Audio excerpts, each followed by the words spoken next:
We wish you a Merry Christmas. We wish you a Merry Christmas. We wish you a Merry Christmas.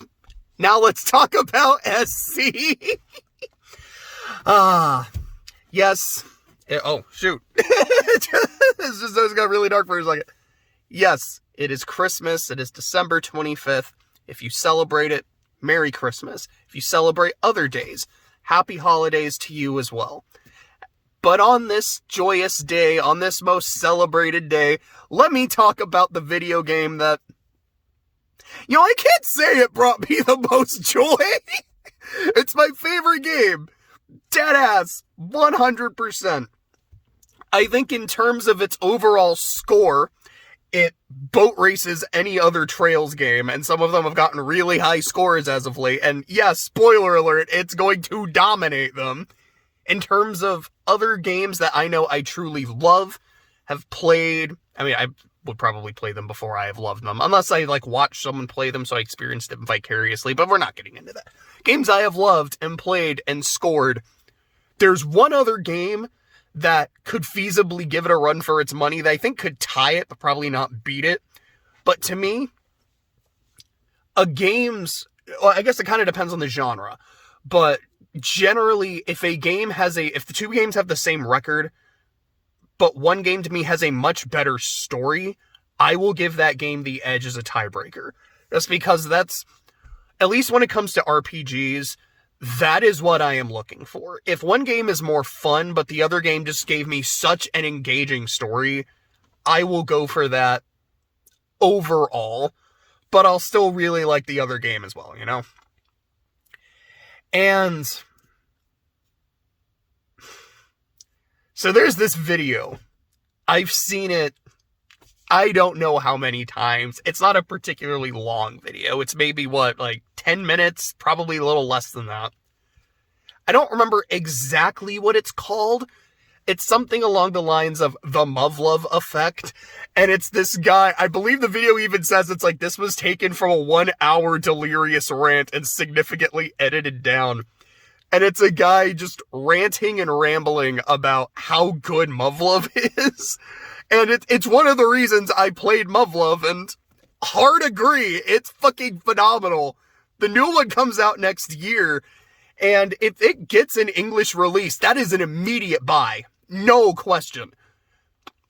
Yeah, I keep talking about how, once Kuro 2 is available, it's pretty much a drop everything and play it kind of game. When Persona 6 comes out, that's gonna be, alright, drop everything, play it. When Pokemon came out, I was like, I'm clearing my schedule, so this is a drop everything and play it. Muv-Love is in that category, because holy fucking shit. Probably shouldn't be cursing that much on Christmas, but here we are. Holy crap! Maybe that's a little bit better. Muv-Love is impeccable. It is incredible. It is something that has destroyed my soul. Definitely things I should be saying on Christmas. So I guess there's the tangent for the video. There might be more, we'll see. But there is a line that he says in the video where he's talking about all the, really dumb shit that happens in the story, but how it's all really important later because it's Muv-Love, it actually is. The quote that lives in my head rent-free is the guy goes, it's a gear in a bigger clock, and I love that line. The reason I bring that up is because to me, that is why I love SC so much. I feel like all of the elements, the music, the gameplay, and the story, all really come together. And it's not just oh yeah, the music's really good, and the gameplay are really good. They're both really good, but separate elements. I feel like each of those individual elements make the story better. And I'll talk about that when we get to those elements. But yeah, they feel like gears in the bigger clock that is the story of this game, because the story of this game is immaculate, and I absolutely love it. But we'll get to that when we get to that. So let's talk about the presentation. So let's go over the basic thing. It's a Sky game. I like how these games look. Oh, I'm trying to get the lighting right. It's being a little janky today. Anyway, no, I had it and then I lost it. But maybe if I scoot a little closer to the camera, we get all cozy for Christmas. I don't know. Maybe I'll just have to be slightly in shadow. We'll just see how it goes. But anyways, like I've said in FC, I've said it in Sky 3, I've probably said in other videos as well, love how these games look. I love the sprites. I love that very classic, homey, cozy feel that I get from these games. That's fantastic. I love the character designs. I love everyone's outfits. In SC, a couple characters get new outfits. I think the new outfits look great. They get new portraits, and the portraits are just a little more expressive. I mean, like, the ones in FC are good, too. But I'm like, they just look a little bit better. I love it. It's not like a huge change or a huge improvement, but it's ever so slight. I mean, it's not like it's completely unnoticeable, like the portraits look different, at least from what I remember. I'm like, yeah, it looks like it's... I'm stumbling over my words for a second. Let me rewind and try that again. It is not like a crazy improvement. It is not something that's really going to change your opinion on the game, but it's the kind of little touch that adds up. That's what I mean to say. So let's go with that. Let's forget me stumbling over my words. It's probably going to be a long video. There's plenty of time for me to do that later. But to me, the thing that really makes the presentation incredible. I've said immaculate a couple times, so that might just be the bingo word for the day. How many times can I say it in context? It's the music, which I might have already just said, so now I'm repeating myself, so that's definitely some JJNW bingo. To me, the music is great for two reasons. One, yes, it reuses a lot of tracks from the previous game, but it's not just like, hey, I'm going to take this song and reuse it because that's the soundtrack we're rolling with this arc. Some of the songs have more meaning now than they did before. A great example is Whereabouts of Light. Hearing the song in the first game, it's fine. I like it. It's sweet. You know, every time I turn the game on, I hear the piano melody.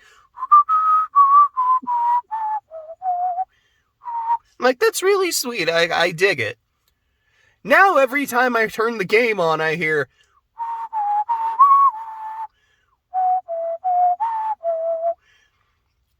And right away, I am sucked into the narrative. Because that is Joshua playing the harmonica. And at the end of the last game, Joshua left, and he gave the harmonica with Estelle. So every time I turn this thing on, I am reminded of that, and I am reminded of what my goal is. Got to get my boy back. And the fact that it is able to do that with no dialogue, like, I haven't even started playing yet. I'm not going to say immaculate. It's really, really good. It's really clever, and I absolutely love its ability to do that. So, like, Whereabouts of Light is a great example. And then it plays in a really emotional scene later in the story, which I'm going to talk about. And I'm like, it's so good. I cried. Did that a lot in this game. It's good shit. You got Silver Will, which is, gosh, the lighting is so ass today. Okay, that's a much better lighting angle. Well, okay, like the sun's coming in. Hopefully this works a lot better. You got Silver Will, which is my favorite song from the Trail series. I believe I've said that in other videos, and I will stand by that. I will die on that hill. In FC, I know it plays during the fight with Richard, and I think it also fights...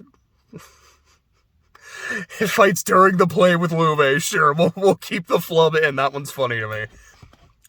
And in this game, you hear the soundtrack of Hummel, when Louve is telling the story of the tragedy of his hometown, of Joshua's hometown as well, which is like this stripped down version of Silver Will.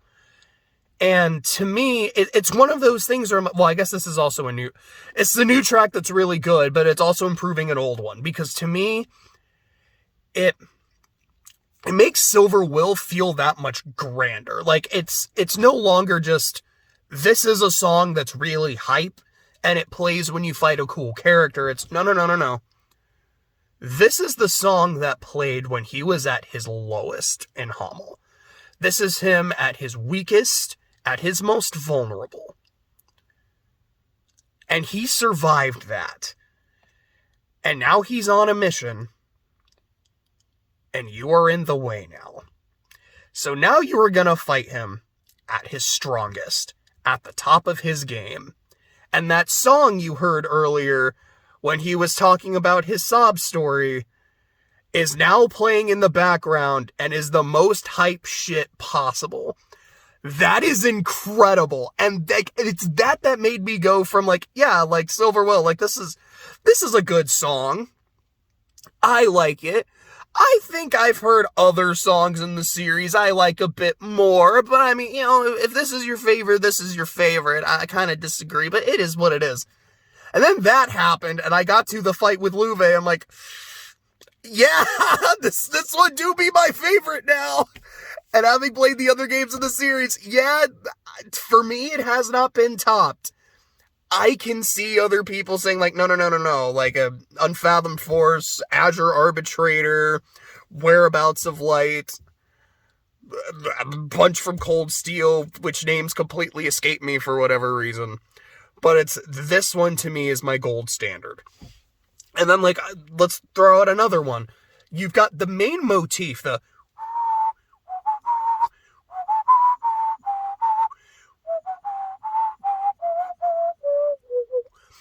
that is to me, like, there's two main music motifs in Trails in the Sky, Whereabouts of Light and that, which is like the theme that plays in the towers.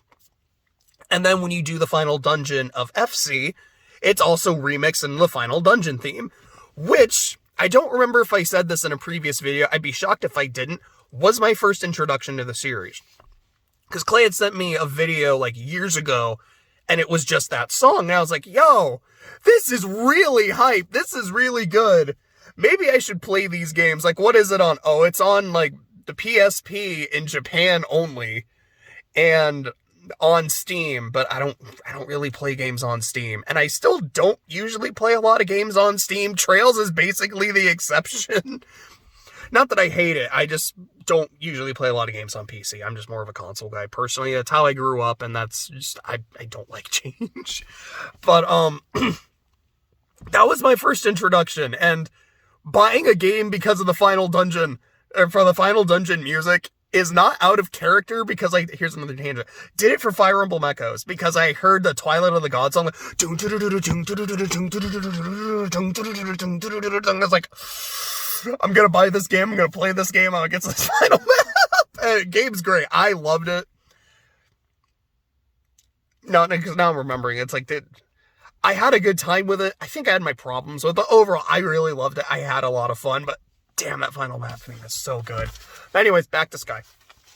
That tower theme is the other main motif, and it shows up again in the in the final dungeon.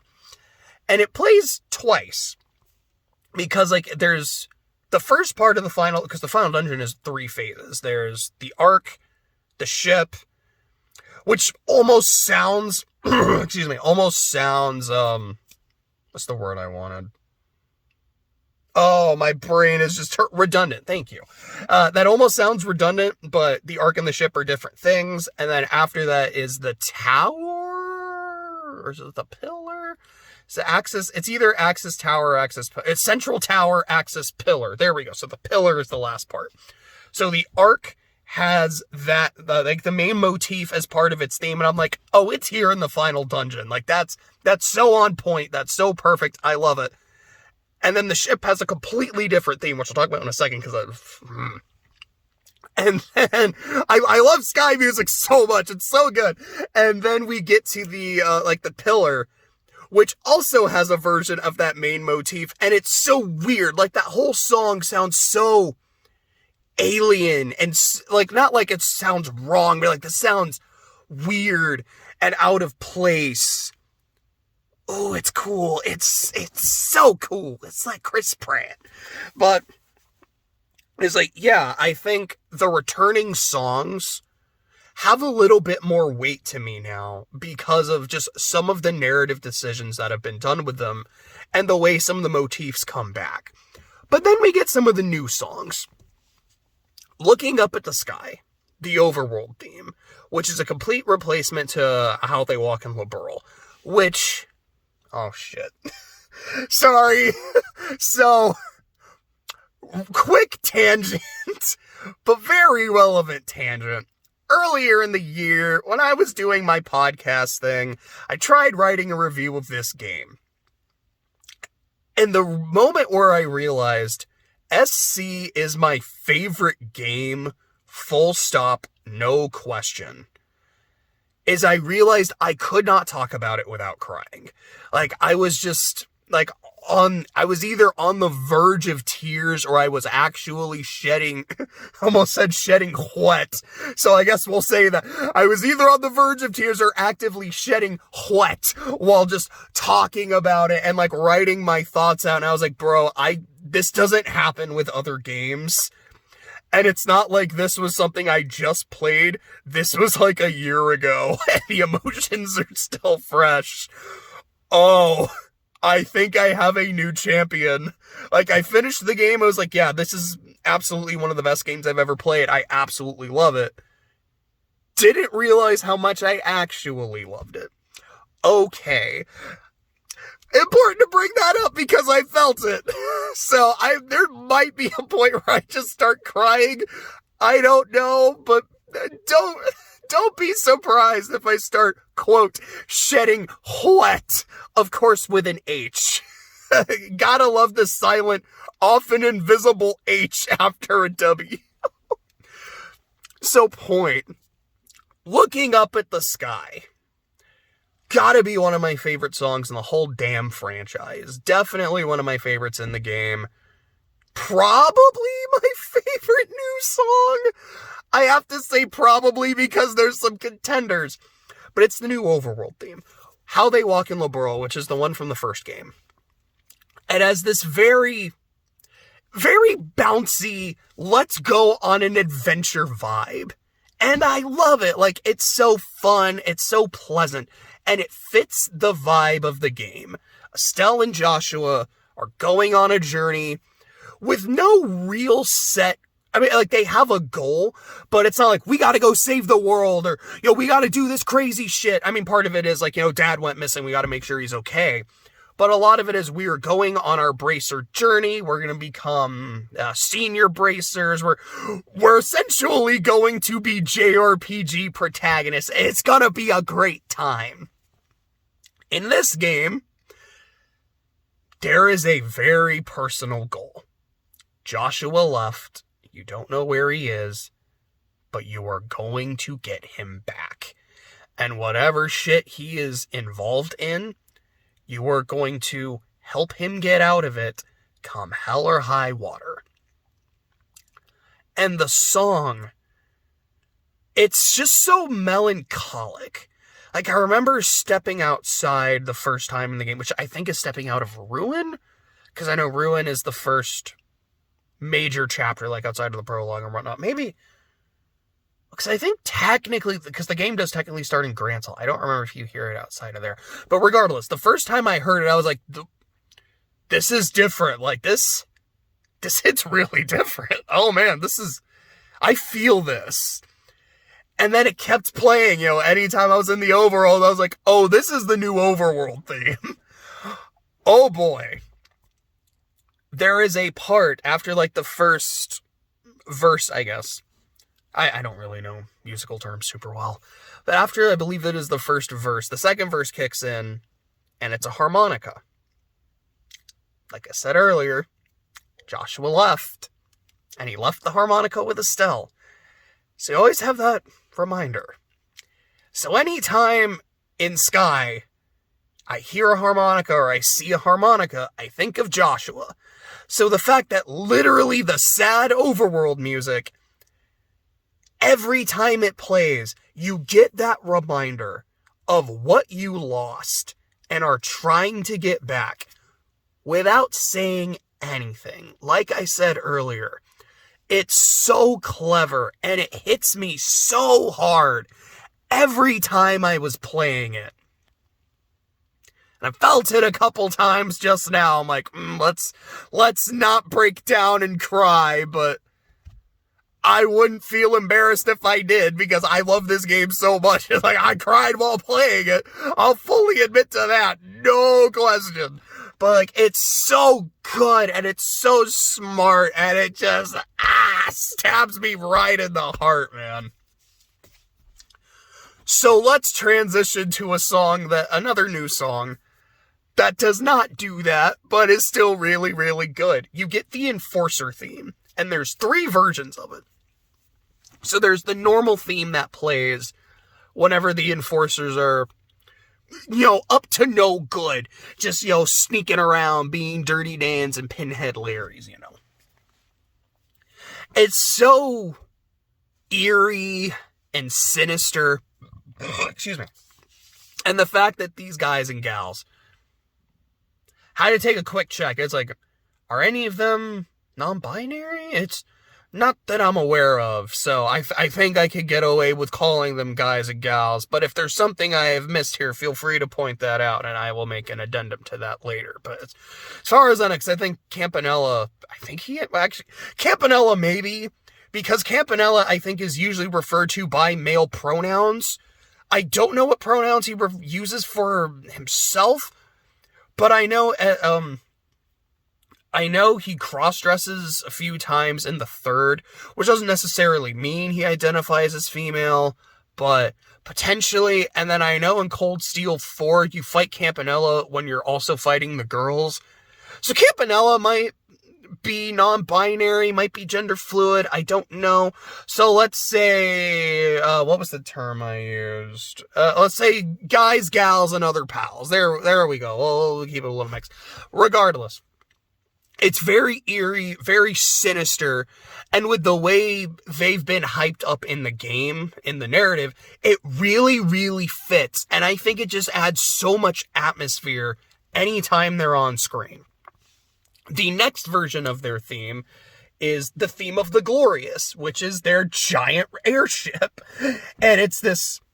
gotta use the term, it is this glorious rendition of the song. I don't mean that as in like, oh wow, it's so good, it's, to use the word, immaculate. I just saw like that crazy zoom in on my face. Oh, sorry, we're getting real close this Christmas. But, I mean that in terms of like how imposing it feels. Like, it is this massive ship, and by comparison, Estelle just looks and feels so small.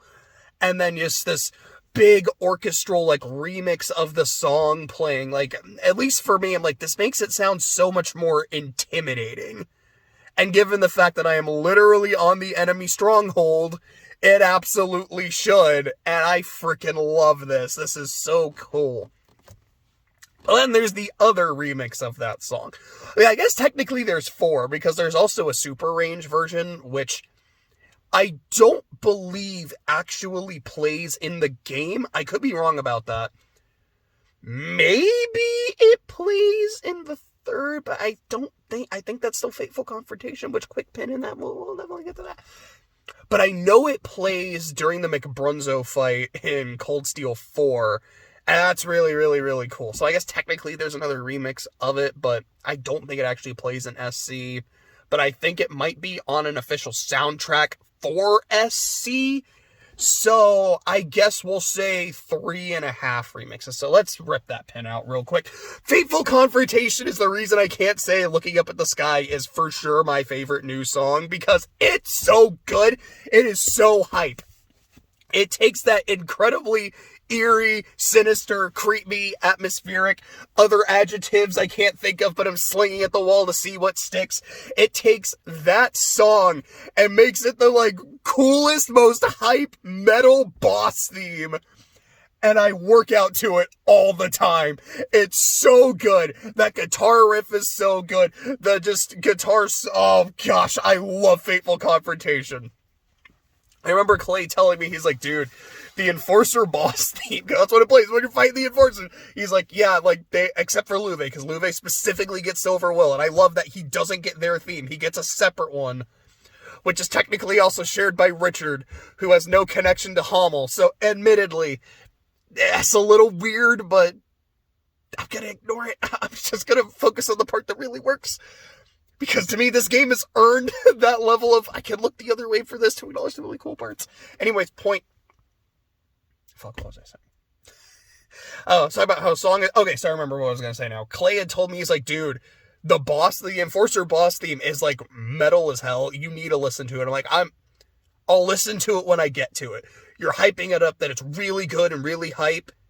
I'll get there. And I got there. I was like, I'm glad I didn't spoil this. This is so cool. I was not expecting this. Oh, let's go. And my entire party is petrified. Thanks, Ren. Thanks, homie. Yeah, I hate you so much. This isn't the third Ren. I don't feel sympathy for you yet. Why are you like this? She's a fucking nightmare, man. Both fights. I freaking hated fighting Ren. Definitely one of the best bosses in the game. And that dichotomy, right? We're about to get into gameplay, but boy, that dichotomy of, wow, I hate playing this. It's so good. Yeah, that's basically what's my experience. I mean, yeah, I mean, that's just really what I have to say about it. I mean, just, the music is good, and I think a lot of it really enhances the story, and a lot of the times it can just tell parts of the story without having to say anything. This is not the only game that does this. I know Celeste is really good about that too. The final song, well, it's not technically the final song, because I think that's Exhale, which, phenomenal track. It's the, what is it, Reach for the Summit, I think, which is what plays during, like, that final stretch to climb Mount Celeste. It is so, like, it's not just hype. It is encouraging. So, yeah, tangent. had to hit bingo. But, like, yeah, I'm not going to go on a full Celeste rant. I don't want to cry, but I might. And Celeste is a game that could make me cry. I don't think it actually did while playing it, though, but it would not surprise me if it did, because, mwah, chef's kiss. Immaculate game. But sticking with SC, the music is so good, just in a vacuum, but when paired with what it's actually paired with in terms of, like, either a character motif, a boss, a dungeon, or just the overworld music reminding you of what this adventure is all about, is so, so, so good. This breaks the rating scale. This is not a 5 out of 5. It's not a 5.5 out of 5. This gets the absolute bullshit maximum 6 out of 5. Because this game's score is going to be stupid. And speaking of dumb bullshit, let's talk about the gameplay, okay? I played this game on hard, which I did with basically every other game in the series. Which, I think I said this in another video. If not, it is important I say it now. I generally, the first time I play a game, regardless of genre, if there is a difficulty setting, I will try to play it on hard mode, or whatever equivalent they have. And if I play it and I'm like, okay, like, this is actually something I can't deal with for whatever reason, I will either, like, restart at a lower difficulty, we'll just kind of change the difficulty if the game lets me do that, whatever it takes. But generally speaking, I will try to just play how is hard mode, give me some degree of challenge, and let's see how fair it is and how fun it is. I played the vast majority of these games on hard mode. The only ones I didn't were the third, because I needed a break from this one, so I played it on normal, and then Kuro and Reverie, which I played on Nightmare. Hard mode in SC is the equivalent of Nightmare from FC. So for all intents and purposes, this is another game I played on Nightmare, but it also has a Nightmare difficulty, and I don't want to imagine that. Because this was rough. This was a game where enemies are ridiculously fast. So sometimes you will just not get turns for a while. Your physical attacks are garbage. Even like your really strong crafts, and sometimes your S crafts, you're like, oh, that did like 4 damage. Why? Estelle, why are you failing me? Zin, Tina, Agate, why? You're better than this. And then the game's damage calculation's like, I don't know what to tell you. It did 4 damage. Better use spells, jackass. So I'm like, alright, I guess this is a magic playthrough. Which, I mean, I usually tend to use magic more in games anyways, but you can't really rely on your physical stats. And it includes your defense. Because in this game especially, I mean, this kind of feels like it applies in most Trails games, and maybe it is because I play them on harder difficulties. It feels like physical defense, and I guess just kind of defense in general, aside from evasion, is kind of a myth, because you're made out of wet paper. When something hits, it hits you hard.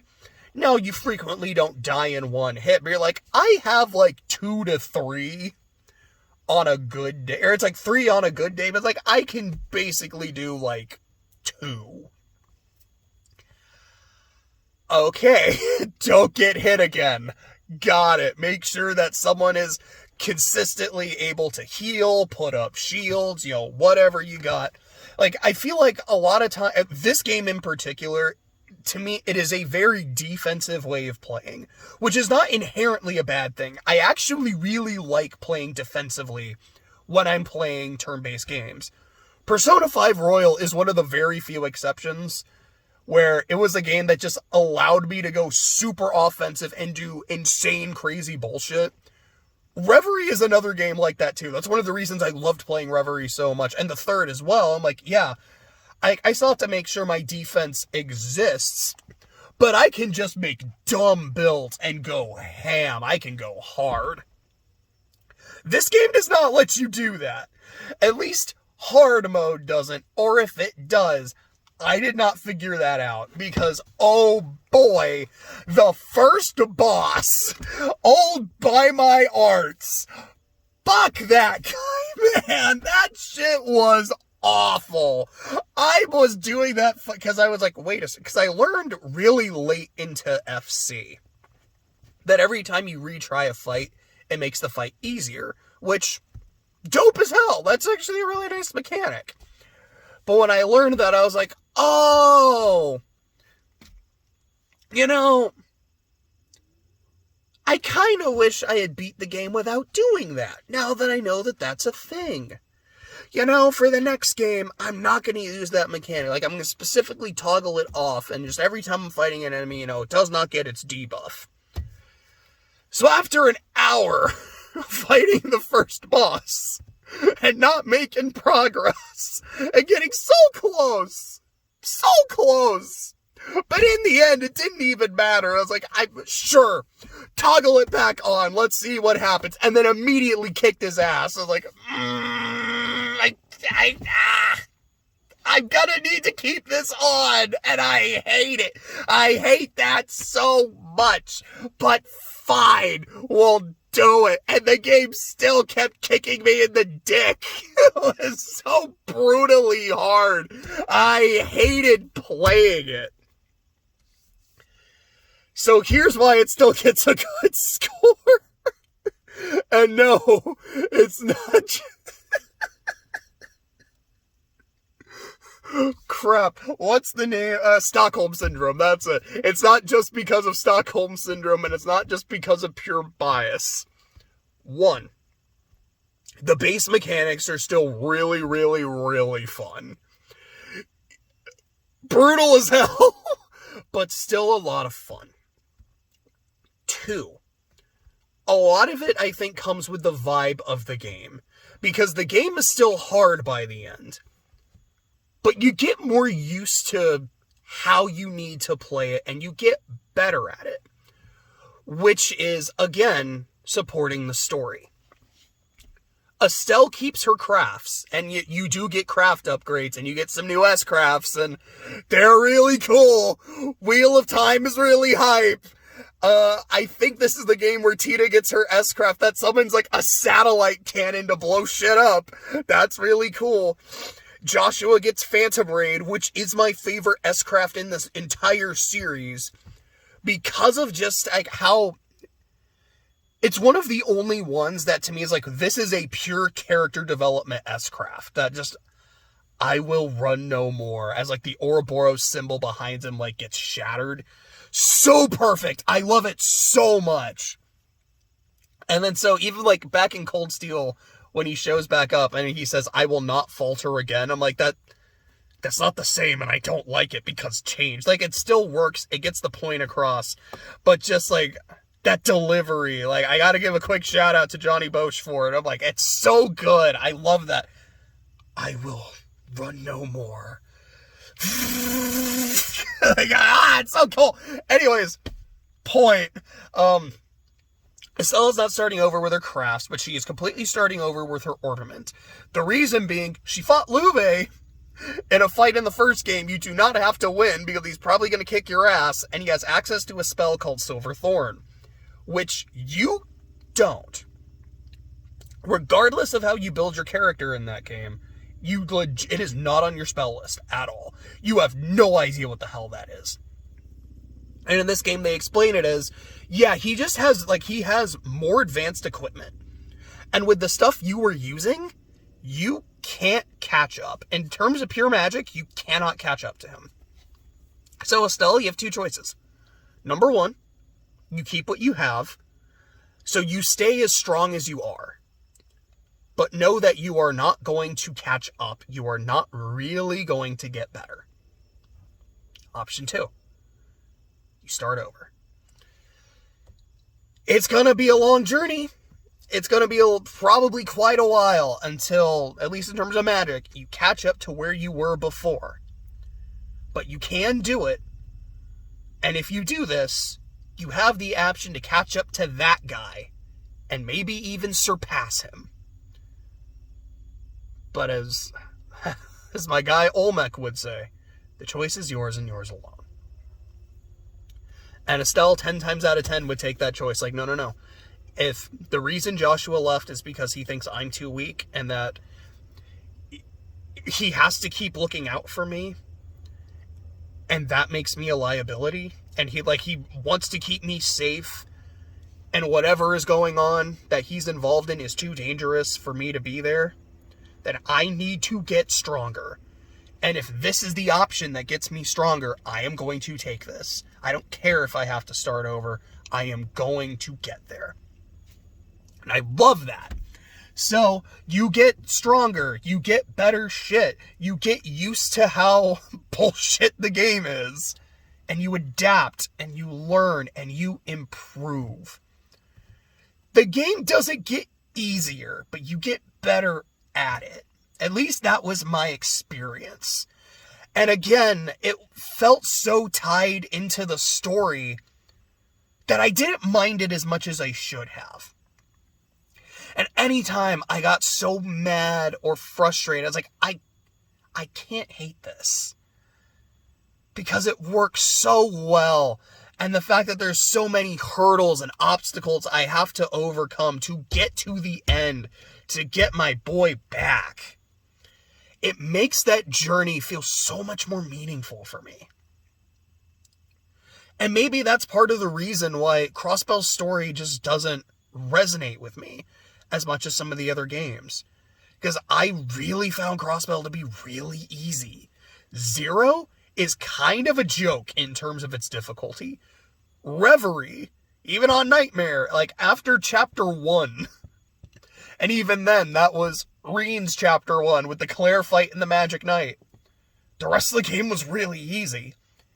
Azure wasn't super hard. I was just like, why did everyone regress? This doesn't make sense. Like, I feel like I'm not playing with a full deck, and that frustrates me. Less because this is really hard, and just more that I don't understand the logic here. Like, I get it from a game design standpoint. Yeah, everyone was super fucking busted in Zero. Just keep that and then make everything else adjust. Why are they adjusting? There's no reason for them to get weaker. Literally, I thought, like, Randy was out training. Why is he now weaker? This doesn't make any sense, game. And that might be one, I mean, again, I've explained kind of why I don't like the characters as much in Zero, and then why a lot of the narrative decisions in Azure just don't work for me. But that might be kind of another reason. And then here, I'm like, wow, a lot of this stuff really works for me, and I was so tied into the journey, and the difficulty of the journey made every step forward that I took feel so much more important and so earned. Phenomenal. Immaculate.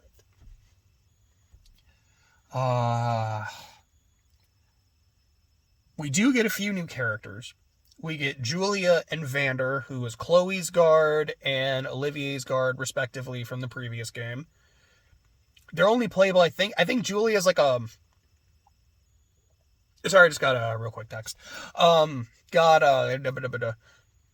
Julia, I think, is playable in the tank fight, because that's a thing. Like, I'll talk about the bosses, because, oh, I love the bosses in this game. But, like, she's playable in that. I don't think Vander is playable until the final dungeon, and then both of them are fully playable in the final dungeon. Josette is fully playable in the final dungeon, but you have to unlock her. Don't play as Josette. Josette is ass. Or it's like, do you have to unlock her? I know you have to do like a side thing to get her S-craft, because she doesn't start with one, but I don't remember if you have to fully unlock her to be playable. But regardless, she's basura. She is hot garbage.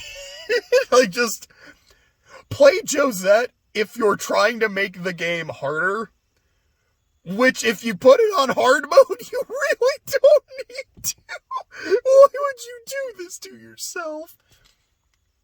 Kurt, Mr. Buy My Arts, is playable for like one short section. Annalise is playable for like the prologue and that same small section. Really sad she wasn't available for the final dungeon, but at least she gets to show up in the third. I really hope she shows up again. I don't know when Ka-Fi will finally be fully introduced into the series. I really can't wait for Annalise to show up at the same time, too. She's such a fun character. But of all the new characters, the star of the show, the belle of the ball, is frickin' Kevin. Kevin is kind of the MVP of the game, at least for me, because he is a cleric. He's got skills. He's like, all right, I can do an AoE heal. And I believe that heal also cures all status, so really good. He has Sacrifice Arrow, which he can sacrifice his CP and give it to someone else. That's really good. He also has Grail Sphere. Grail Sphere is an S-craft that will give everyone... Sorry, I had to pause real quick because I got a quick text I wanted to see, and I also really had to scratch my hand because it was getting cold. Anyway, Grail Sphere will give everyone in the party a shield, and if you're up to 200%, it'll give them 2 shields.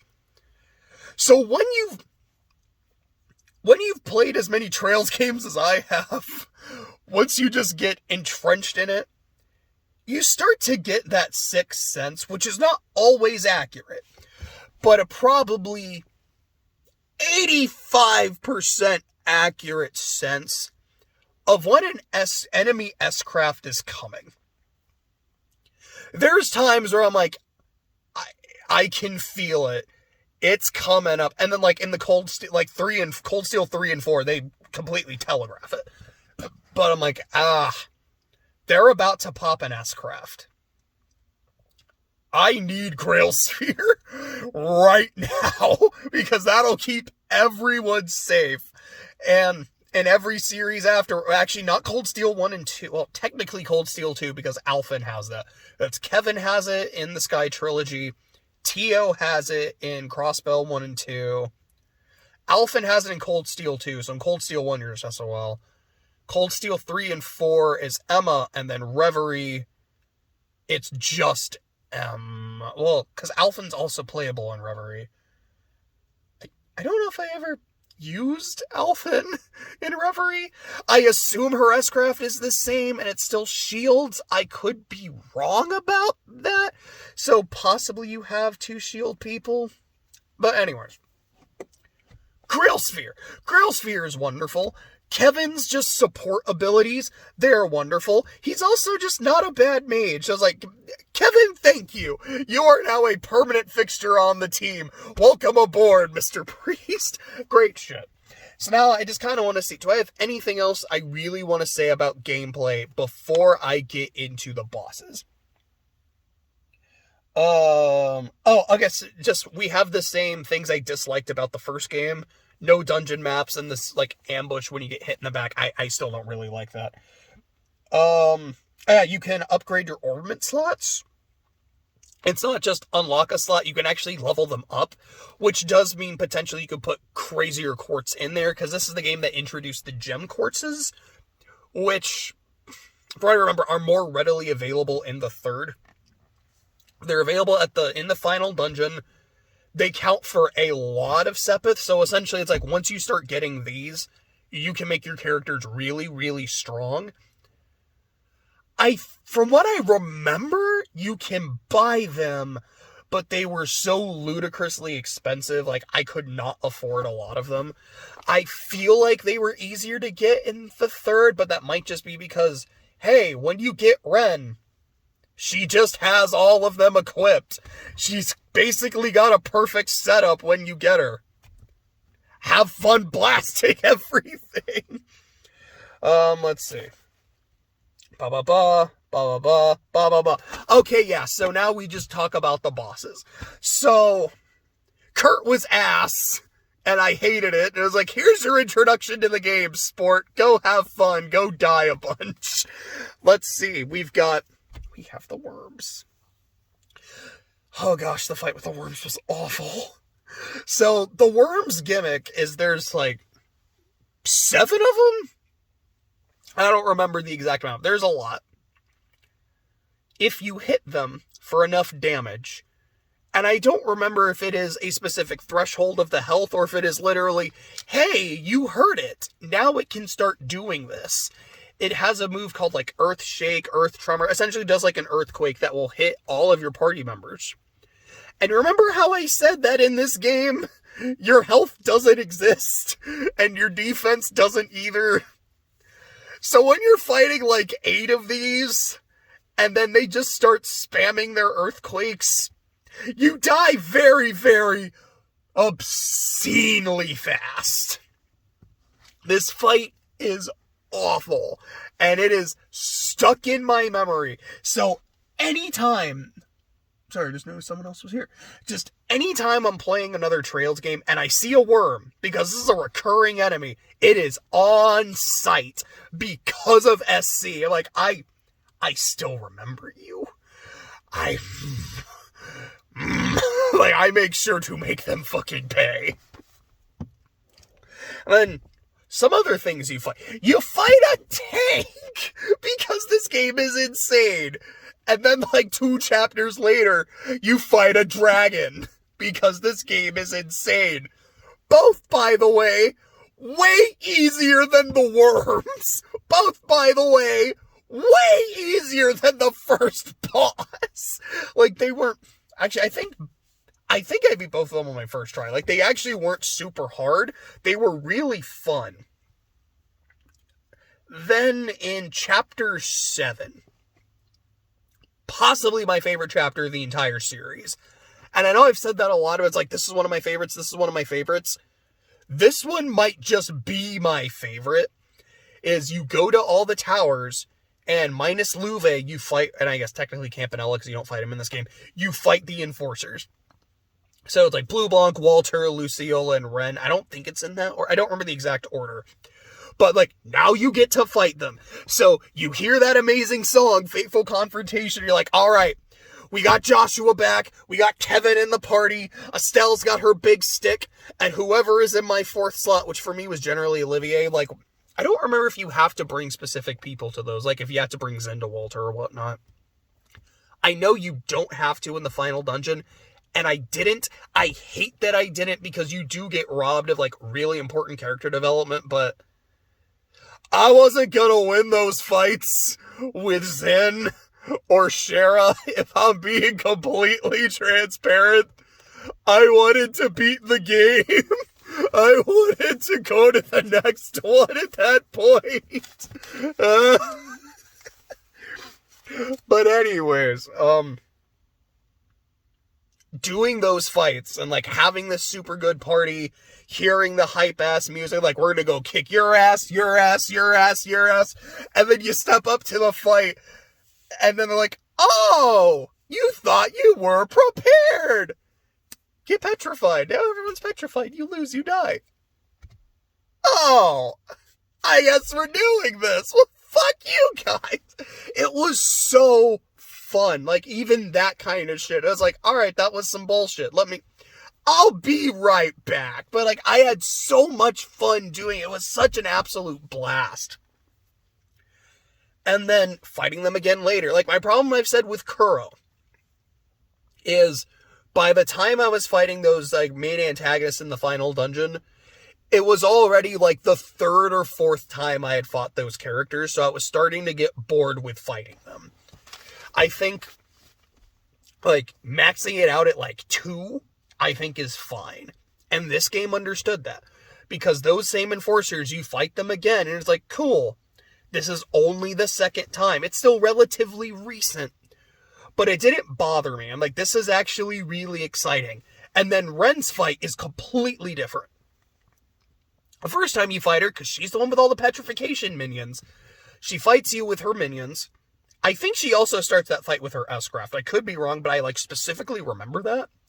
Then after you beat her, she summons Pottermodder, and you fight Pottermodder, who I believe was like holding her as it's attacking you. The second time you fight Ren in the final dungeon, you fight her and Pottermodder at the same time. And that was a nightmare. I remember doing that fight for a freaking hour, dying when I was so close to winning, and then doing it again, and it taking another hour, and then beating it. I was like, this is so long, and I just want to be done. Stop! I hate you so much! And then, yeah, I get to the next game, I'm like, you poor child. You deserve every good thing in the world.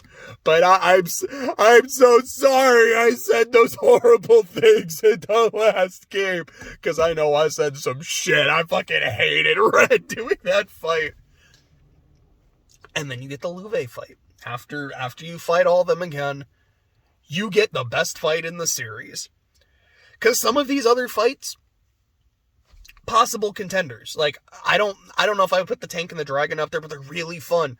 Hate the Kurt fight, but I gotta give it points for being super memorable. Same for the worms. And like the enforcer fights, I really like them. Ren and Pottermodder is one of my favorite fights in the series. I just complained about how it took me 2 hours, but I loved it. It was so memorable. It was so hard. And it's like that thing I've been saying about the gameplay. I had to earn it. I had to earn like almost every step of the way. And given how most of the other ones was like, all right, this is the one for like Chloe and Olivier. This is the one for Zin. This is the one for Shara. This was one for Estelle. Luve is one for Joshua. And then Weissman is one for Estelle and Joshua. But like, this is the one for Estelle. So like that one holds more meaning to me. And especially, and I almost kind of like it more in hindsight, given everything that happened with Ren's character. I'm like, this is a really good fight, and it's just super memorable to me. Luve's is my favorite.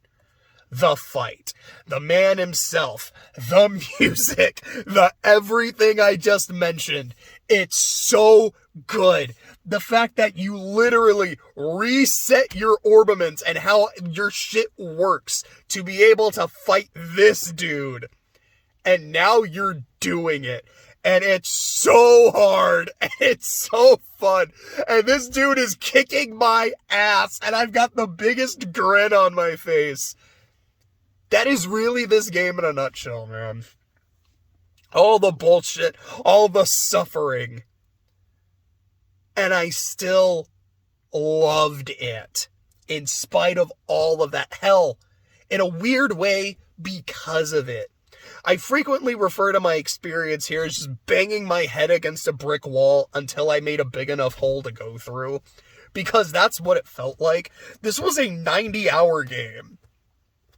I think Clay, who played it on normal mode because he saw my suffering, I think he beat it in like 60 hours. Because this was awful. But it made the experience more meaningful. And that's what I have to give it, honestly, extra credit for. Now, it's not going to break the scale. No. You know, like, you still have the problems from the first game. And it was way too hard. But I'm going to give it... I feel weird giving its gameplay a higher score than FC. But I'm going to. To me, it is a 4.5. And it feels weird to say it, given my experience with it. But it's also that same experience that kind of makes me go, no, that's accurate. That's deserved. Because it still was a lot of fun. And I liked playing as all these characters again and seeing them grow and seeing the new shit they were able to do, like with their S-crafts, with their setups. The boss fights are so memorable to me. Like, I talked about how Azure is some of the best fights in the series. This, to me, is the other game with all the really good... I think I talked about Cold Steel 3 having a lot of really good bosses, too. But, to me, it's a 4.5... for the general mechanics being really fun, the incredibly memorable bosses, and how unique of an experience it was, and how it honestly, genuinely added to the narrative. And now we come to the narrative, which, as I said earlier, the good stuff starts right when you get to the title screen. Technically before the title screen. It's when you get to the Falcom logo. And you just get that harmonica playing. It's playing Whereabouts of Light. And it just reminds you again, this is what you lost at the end of the last game. This is what your entire journey is going to be about. Bring him home. And once you do, help him finish his business. So when the game properly starts, you get Estelle going through the 5 stages of grief pretty fast. And I could see someone going like, this is really quick. This is kind of rushed. But I don't know. I actually kind of really liked it. I felt like the game was just, it wasn't wasting my time. It's like, yes, she's in denial that Joshua is actually gone. She's like, all right, he's, like, oh, he's probably just at the house. We just finished the plot of the game, or, like, if he actually is leaving, he's got to go home, he's got to get his shit. I'm in denial that he's actually gone. There's a little bit of bargaining there that, if I can make it there, I can catch him before he leaves, and then everything is fine. You've got the anger, because she's like, fuck you, Dad. Because Cassia's like, yeah, I figured this would happen. If he ever got his memories back, he would probably leave us. You knew that? You didn't try to stop him? You never told me about this? Yeah, well, Estelle, you have to understand, I hate you. And never talk to me again. There's her anger. She ends up getting back. She ends up running into Kevin along the way, and that's when Kevin first gets introduced, but he doesn't become playable till, I believe, chapter 6, if I'm remembering correctly. The depression hits once she gets there and sees that Joshua isn't there. And she just gets really sad for a bit, has to be able to cry, decompress, apologizes to her dad, and then hits acceptance. Like, okay, he is gone. He left because I was too weak. I'm going to get stronger. I'm going to go train. I don't remember what the time skip is. I think it's only like a couple months or a couple weeks. Like, I'm going to train. I'm going to get stronger physically, mentally, try to upgrade my shit, and then I'm going to go on an adventure, and I'm going to find him. I've made some friends along my journey in the last game. Hopefully, they'll be able to help me when I, go visit their towns. They can maybe give me a little bit of backup. Here we go. So after the prologue, where you do your training, you go back to all the towns from the first game, though not in this... kind of the same order. So the first game, it's Roland, Bose, Ruin, Zeiss, Grancel. Here it's you start in Ruin, but then you continue the order from there. So it's Zeiss, Grancel, Roland, Bose. And every time you go to a new place, you're introduced to a member of Ouroboros. They're up to some shady shit. One guy's summoning a dragon, one guy's making earthquakes, one girl's got the whole place under a genjutsu. Ren is inviting people to a tea party, and then a tank is there. All kinds of fun shit. And you just kind of get that sense every time you're interacting with them that they are out of your league. Like, yes, you have gotten stronger, Estelle, but you're not there yet. This is the shit that Joshua is trying to protect you from. Are you sure you think you can handle this? And I don't remember the characters actively saying shit like that, but that's kind of the vibe you get. And you're like, I have to keep going. I have to get better. And as you're doing this, you are also getting some other characterization from your party members. Because in the first game, it was, you hang out with them, they do like an arc, but then you go their separate ways.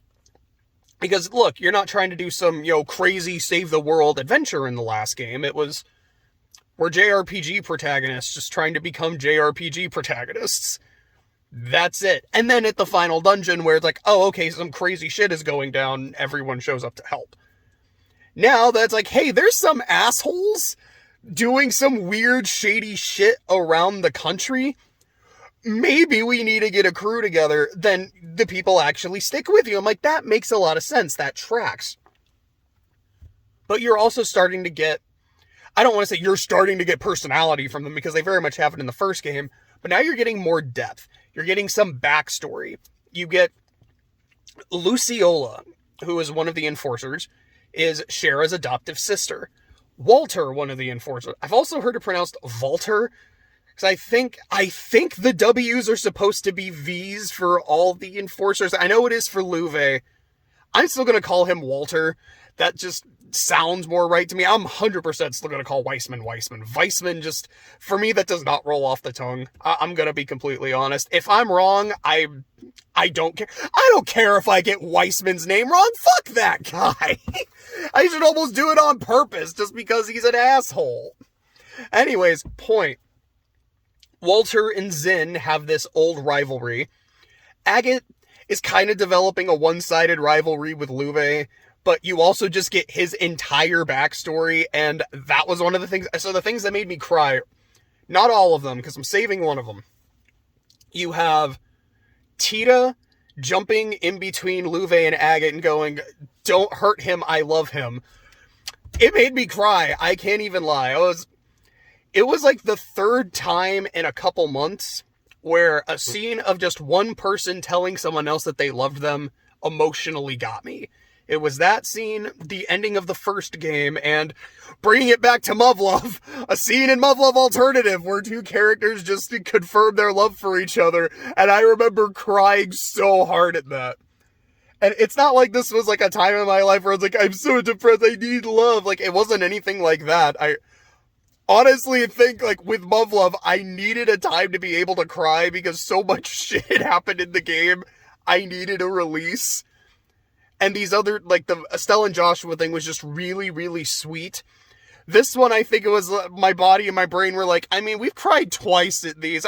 Third time's the charm. We might as well keep it going. So I cried there. I cried when Agate tells Tita his backstory and about his sister. There is a side quest that made me cry. It's in Bose. I don't remember the name of the maid. I want to say it was like Lila, Elia, something like that. But she's the attendant of the mayor. I don't even super remember what happened in it. But I remember that side quest made me cry. There's another scene. I did not cry when I first got to it. It is when you're in the Genji. Gosh, it's such a fucking good scene. So, the Roland chapter is the Shara. Oh, I just got a text. I'll mess with it later. It's the Shara Luciola chapter. And during that chapter, when everyone is in some kind of, I keep saying genjutsu because that's really what it is. Estelle is reverted back to being a little kid and is with her mom and her dad. And her mom has been dead for years. And there's a part where she, like, finds Joshua's harmonica. because I think there's like at least one scene prior in SC, possibly two, where she actively tried to play Whereabouts of Light and she was unable to. But in this scene, she picks it up, she starts playing it, and it is the first time in the series she accurately plays Whereabouts of Light. And then she grows up and has a conversation with her mother. And her being like, I'm really happy I got to see you, but I gotta go. And her mom, I don't remember exactly what it said, but it's like, yeah, I'm so proud of you, I love you, blah, blah, blah, blah. And I came so close to crying the first time I saw it. The second time I saw it, completely out of context, I was like, I just want to watch this scene again because it's magnificent. I was weeping. So technically, it's made me cry a fifth time, but it was not during my first playthrough. It's like, you can count it, you can maybe not count it. To be fair, let's say 4.5 times. I love that scene. But so after you've done all of that, you've gone to all your old haunts, encountered the enforcers, you've got a crew. It's essentially all your party members from the first game minus Joshua. Then I believe you do chapter 6. Sorry, just kind of doing the math in my head.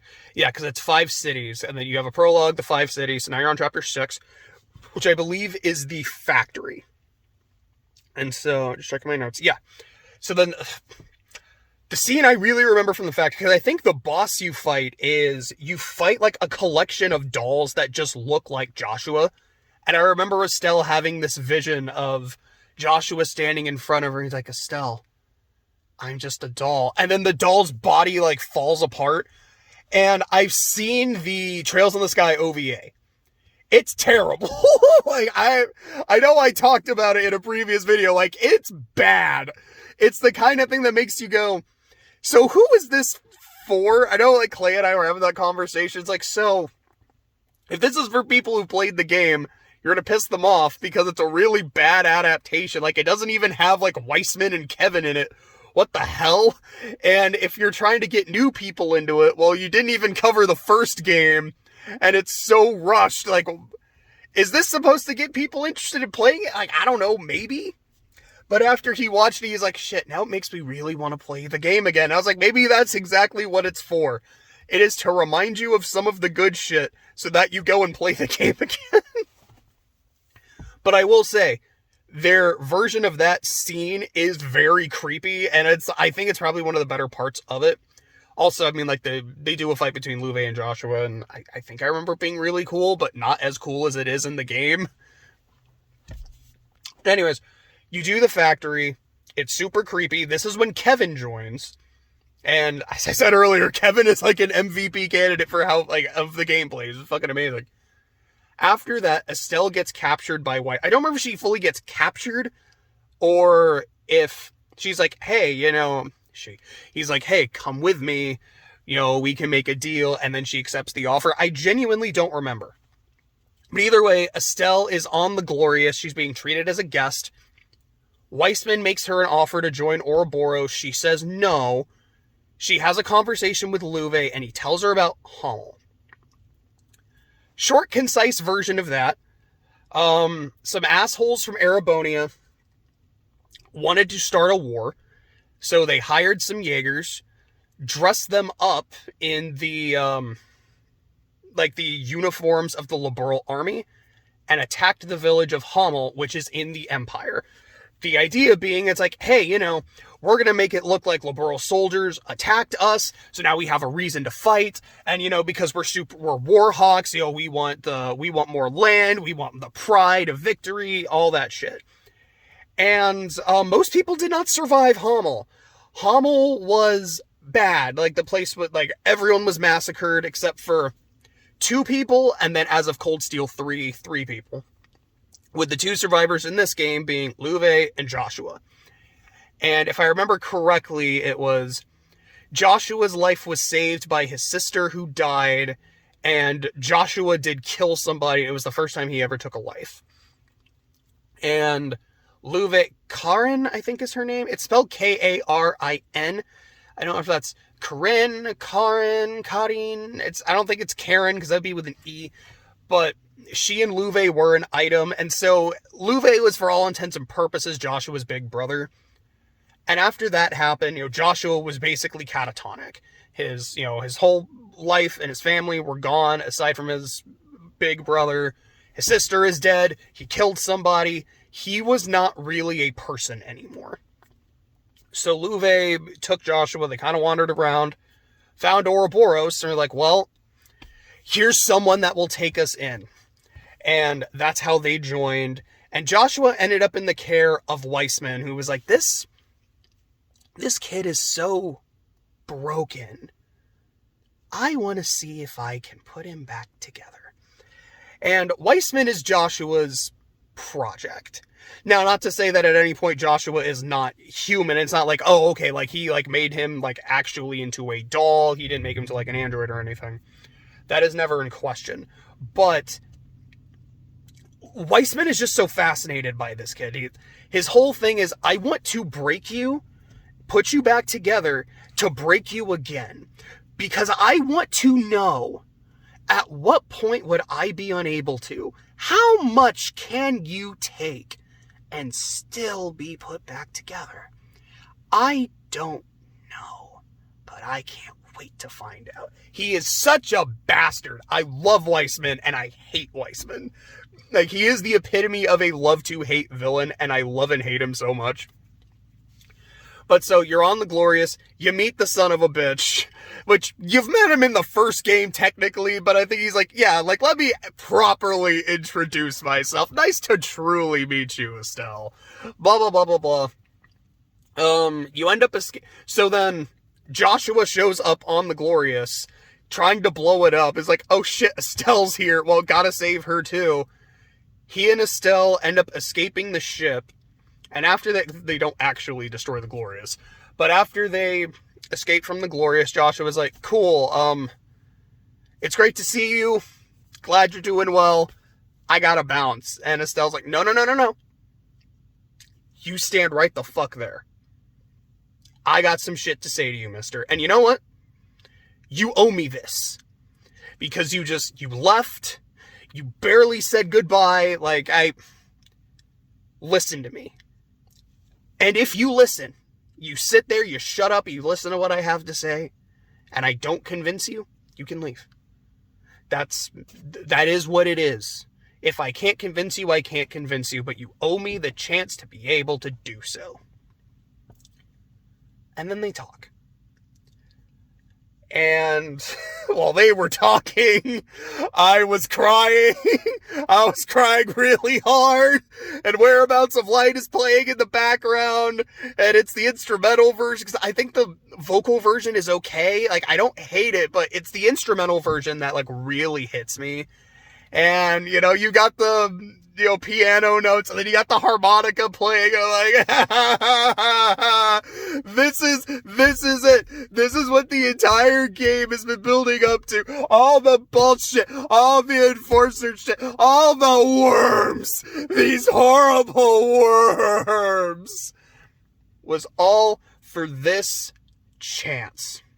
And she does not blow it. And Joshua's talking about how he's never been able to cry, even when he's on a mission, and he was had to fake cry, he couldn't do it. And as Estelle is talking to him, he just starts bawling, and he's like, I didn't know I could do this. And then Estelle's like, just shut up and cry. And she says it better than that, but it's you can just sit here and cry in my arms, and no one's gonna judge you, it's gonna be fine. And then she just holds him, and he's crying, and I'm crying, and I am not doing the scene justice, I will be fully honest about that. That is my favorite moment of the entire franchise. It is. Now, I've seen it once since, because I watched Clay play it when he got to that scene, and I did not cry that time. So the Hamel scene from Cold Steel 3, that has the 100% cry rate. This scene doesn't. But this is my favorite scene. Because when I got to it in my playthrough, with all the shit I experienced to get to that moment, nothing else in the series has hit me harder. Nothing has tugged at my heartstrings more, made me feel more joy, made me feel more passion, made me feel like I was part of the experience. It was, let's do it, immaculate. And after that, Estelle's like, so buddy, you kissed me, but you drugged me while you did it, so it kind of doesn't count. You owe me a real kiss. And he's like, I mean, yeah, I do. So they're about to kiss, and then fucking Josette shows up and is like, hey, assholes, I'm partying. I'm butting in. I'm like, I hate you so much, Josette. Fucking go away. But so this happens, and Joshua is now back in the team. I don't remember exactly when the scene happens, but there's a scene where he interacts with Cassius. He's like, hey, Dad. Hey, son. It's like slaps Joshua across the face. He's like, okay, now I have done my duty as a father, disciplining his stupid son. Now let me do my duty as a father, happy to see his son come home, and then just holds him. I'm like, I love this family. This is great. I mean, not to say that, yeah, slapping your kids is great. Don't get me wrong. But I mean, at this point, like Joshua, I mean, he's 16. He's not really an adult, but it works. I'm going to say in this context, I'm like, he's not like beating the shit out of him. It's like, all right, I had to get the quick discipline out of the way because fuck you for the dumb shit you did. But I love you, and I'm happy you're here. Now let's get to the part that matters. Which, thinking about it, that's literally exactly what Estelle does with Ren later on in the game after the boss fight. Just, come here, you little shit. Boom. You're just as horrible as all the other adults. Yeah, but now I get to hug you. And he was like, now that I've disciplined you, I can show you love. Which sounds really weird and kind of fucked saying it out loud, but it's like, I feel like in this context, it works and makes sense to me, but saying it is like, it's like Ren and Stimpy, it's discipline that begets love, and starts beating the dude with an oar. If you don't know what I'm talking about, what I said makes no sense, but it's it sounds fucked saying it's one of the funniest things from Ren and Stimpy, but I love the oar scene. But anyways, there's another tangent for bingo. Yeah, so after this, I remember what you do in the chapters. I don't remember exactly the story shit that sets it up, because I remember you have to go to the towers now, because you got the full party fighting the enforcers. After that, I believe is when the Liber Arc comes down, and the orbital shutdown phenomenon happens. And it's like, cool, now orbiments just don't work. And I go, oh, so I have to use physical attacks that don't do damage? I don't know about this one game. And then you get I don't remember exactly what it was called. It was like the ZCF or like the EZF. Essentially, it was like, it's a piece of equipment you can put on that will allow you to negate the field so you can use spells. But throughout the chapter, this is now in chapter 8, you are going from town to town and dropping them off so the town can have orbital energy. And every time you do, you now have one less person that can cast spells. And it's rough. But the things I really like about the chapter, one, in this chapter, you are literally running all across Liberl. It's not just like, cool, you're in Ruin, this is all you got to work with. You're in Bose, this is all you got to work with. Like, no, you are literally running across the map, and I had a quartz that just let me go through enemies. I was like, oh my god, I can actually run across Liberl. Oh, this feels so cool. I love this. Like, I love this world so much. I love being able to I've loved seeing it and exploring it. And now I have access to all of it. Yay! I just felt so happy. And, I remember some of the side missions you can do. There's one you can do in Elmo Springs, which I did not do. I don't remember why. I was like, I think it was like, because if you do these special missions, that's when you give up the generators. So I was like, I'm not doing that. But I did the one in the mine in Roland. Because that was one where I was like, that was Estelle and Joshua's first mission. It feels right to have to do that one again. It's kind of a nice bookend. And then there's the school, because I've said before, Ruin is one of my favorite chapters from SC. So, and I loved all the shit in the school. I was like, whoa, whoa, whoa, whoa. Ouroboros has taken control of the school. All right, we gotta go save the homies. And if I remember correctly, you break up into 2 teams, and one of the teams, Annalise and Kurt join, so you get to do the By My Arch bullshit. And I'm like, oh, this is really cool. And then the freaking boss is Gilbert. Gilbert is one of the funniest characters of the entire series because he's so pathetic. And you get possibly Estelle's best line in the entire series. And if you don't do this side quest, you don't get to do it. Where, because I think he takes a hostage, and then some shit happens where he ends up losing the hostage. So you're like, oh, we get to kick his ass now. And Estelle's just smiling at him. It's time for ultra-violence. And you just beat the shit out of him. And the way he fights is so funny, and it's so pathetic. And then afterwards, Campanella just shows up, and he, if I remember correctly, he just kind of shows up. He's like, okay, guys, Campanella here from Ouroboros. This one's not on us. This dude, like, he's one of ours. He's one of mine. Don't get me wrong. I didn't tell him to do this. This is him acting up on his own. Thanks for stopping him. Like, I'm not gonna do anything to fuck with you guys because this is our bad for giving him a longer leash. I'm gonna make sure he knows to not do this again. I think he just starts like electrocuting him on the spot, and it's funny shit. I can't lie. I freaking love the ultraviolet scene. But after you do all that shit, it's time for the finale.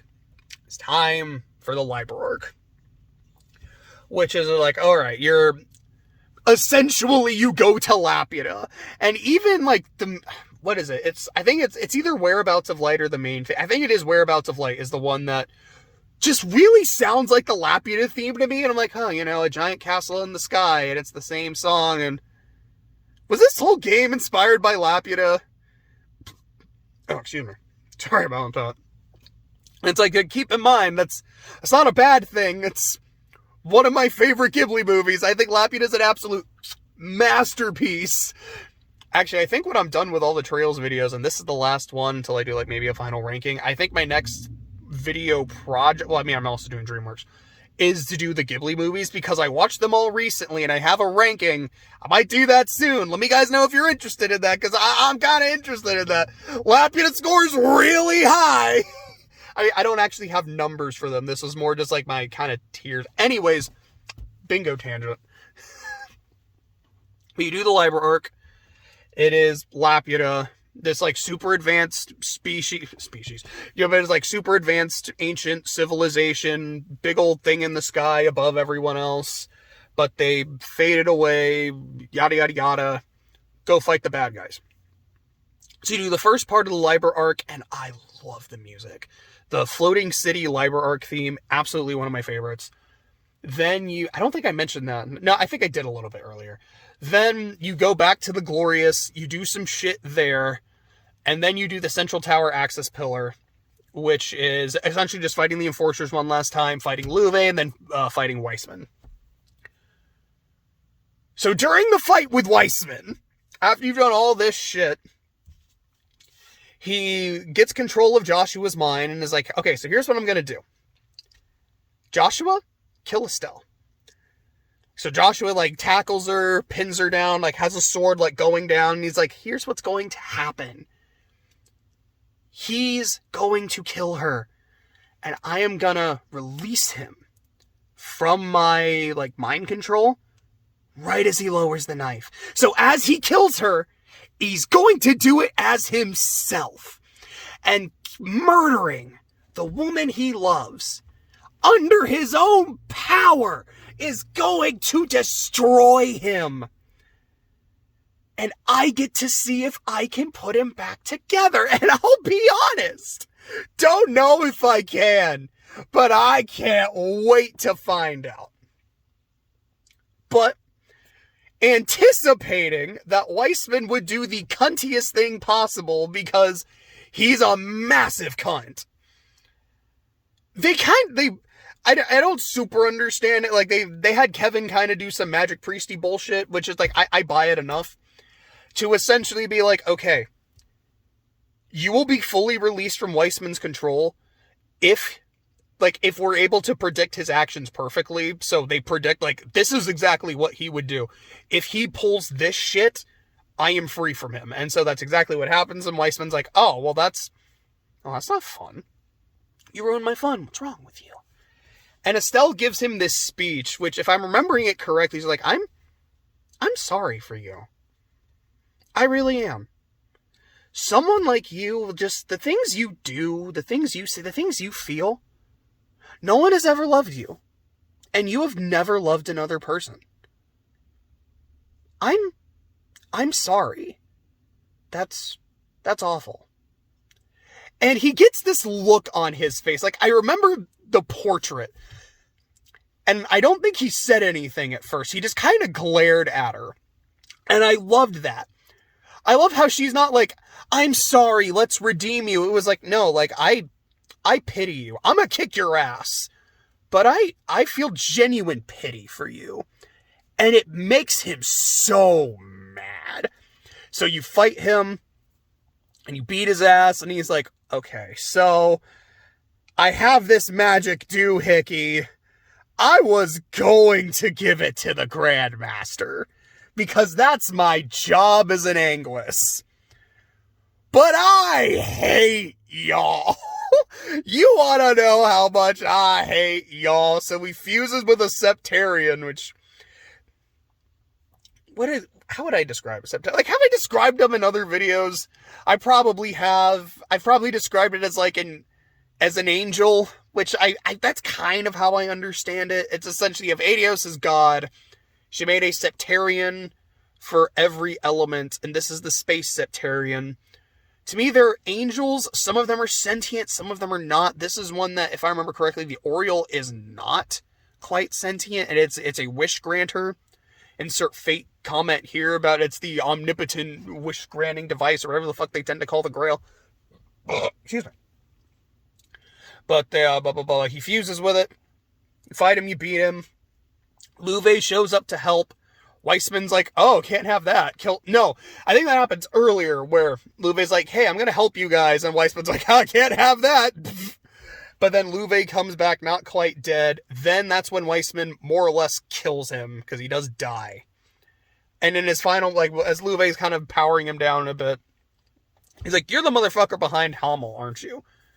You didn't do it. You're the one who put the idea in their heads. He's like, yeah, guilty as charged. Just kind of wanted to see what would happen, like, if those Erebonian assholes were actually crazy enough to do it. I mean, don't blame me for doing it. Don't blame me for putting the idea in their heads. I mean, come on. And I'm like, oh. Well, so just every horrible thing that has ever happened to Joshua and Louvet is your fault. I'm going to kill you. I'm going to, like me, the player, I am going to enjoy this. You're a dead man. And then we beat his ass. And even on hard mode SC, I mean, it's not like it was a walk in the park, but it was like, no, this still felt like an ass whipping. And it was so cathartic. And the music, the Merciless Savior, is playing in the background, and it's a banger. But I'm beating his ass. I'm like, yeah, let's fucking go, you piece of shit. So like, you beat his ass, and then he escapes. But then Kevin sneaks off and fucking murks him. And it's so hype when Kevin... Okay, so Kevin turns him into stone, or into a thing of salt. And then Campanella teleports in and it's like, hey, let me make sure. Snaps his fingers and Weissman fucking dies. I'm like, damn, Campanella. I fucking love that so much. Campanella wanted to make sure Weissman was dead. Because I know even in other games, whenever other members of Ouroboros talk about Weissman, aside from the Grandmaster, is like, yeah, but I mean, he was still one of my own. Everyone's like, no, we don't miss him. He was a piece of shit. We're better off with him gone. But that happens. The Libra arc starts to fall apart. Everyone tries to escape, and there is a point where Estelle and Joshua are unable to escape, and they're like, well, after all this shit, we are going to die. But at least we get to die together. So how about that kiss?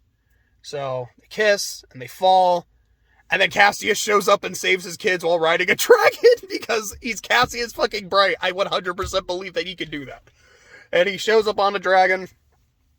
And I remember him saying that he's like, yeah, you know, your story is done, but the overall story is going to continue. Like, you know, the fight against Ouroboros, it's going to be handled by, you know, other people in other places. And I'm like, that made me feel really hyped, having already played Cold Steel 1 and 2. Like, yeah, it is gonna, like, other people are gonna contribute and kick ass and shit. But I don't know if any of them are gonna be as good as this. Because this was so satisfying. And when I look at the third, like, yeah, there's some good stuff here. Like, as I talked about in that video, I really like its themes of redemption and how they look over it. I like some of the stuff it sets up. I love what they do with Ren's character. I love what they do with Kevin's character.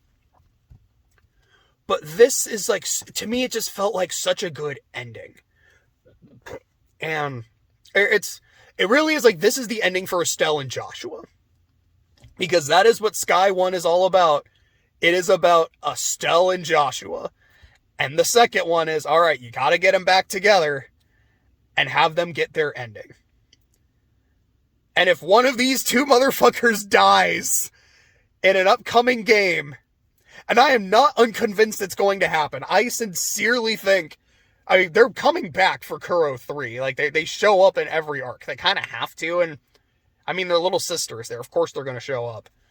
I feel like Kuro 3 is going to have a body count. I don't know what it's going to be. But, I mean, Kuro 1, they liked killing people. And for what I understand, Kuro 2 does too, but a lot of it doesn't stick or some shit.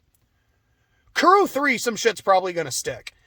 And if Estelle and or Joshua die, I am going to be devastated and I am going to be heartbroken. And then I am probably going to console myself by playing Sky 1 and 2 and just crying with the knowledge of what is going to happen. But I love the cast of this game. I love how even like our main side characters got a lot of focus, a lot of depth, backstory, some real emotional shit. If you bring them to their requisite fights, they get, well, not technically requisite, but they're highly recommended fights. They get a lot of, like, strong closure. I cried 4 times. 4.5 if you want to get technical. It has my favorite moment in the series. One of my favorite, just, narrative moments in any work of fiction I have ever experienced. It hit me hard, but in the best possible way. And the narrative's a 6 out of 5. It is. I love it. I loved all of it. And if there were like minor things that bothered me, they were the teeny tiniest of nitpicks that aren't worth taking anything off. I cannot recommend Sky enough. The other games, I would still wholeheartedly recommend. I know I've talked a lot of shit about Crossbell.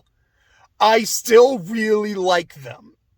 That is very important to say.